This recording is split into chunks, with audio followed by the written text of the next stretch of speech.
HBO Westworld jumped the horse with Season 3. When HBO fire-breathing juggernaut Game of Thrones came to an end, the cable giant went looking for a big-budget fantasy to lure in new audiences. Thanks to creators Lisa Joy and Jonathan Nolan, the malicious machines of Michael Crichton novel Westworld found a new lease on life as a series hoping to fill the void. For 2 years the miniseries provided a theme park of violent delights and mysteries to solve, even as the story evolved past the pages of Crichton's source material. The saga of robotic playthings used for man's darkest desires and their android uprising offered a new take on traditional ideas of good versus evil, and these themes have remained in its third season. But fans have been mixed as it's been unfolding the past few months and move away from its original setting. The latest chapter began with one-time rancher daughter-turned-militant robot rights advocate Dolores Abernathy Evan Rachel Wood escaping the park with a handful of pearls, a collection of robotic souls that contains the personality and heart of mechanical beings. From those pearls,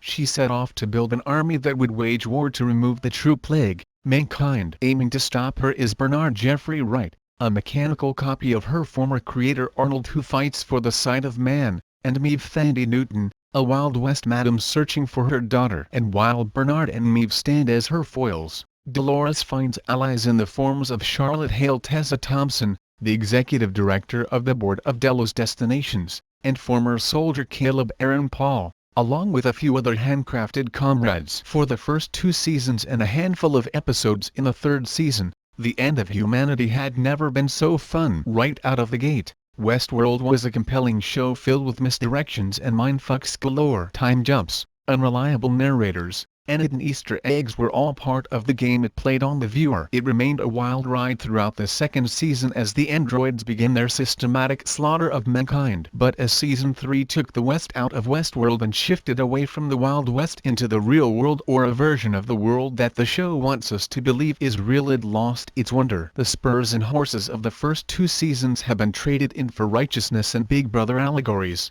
and it just not as good. The Season 3 finale airs tonight, a few episodes shorter than prior seasons, yet it had already overstayed its welcome. The series is still stunning and the performances are still first-rate, but the storyline has been a mess. By eliminating a majority of the robots and moving the story outside of the park, the show has ignored previous dynamics that enriched the whole premise. Instead of saloons, gunfights, and unconventional storylines, Season 3 focuses on the mythos and technology aspects, and they are missed. This turn might be unwelcome at any time for a show like this, but they are especially so given the new normal. During pandemic, the last thing audiences need is be reminded how everyone and everything in this world sucks. What we need is hope and a little fun. What Westworld gave us was an ill-timed morality lesson.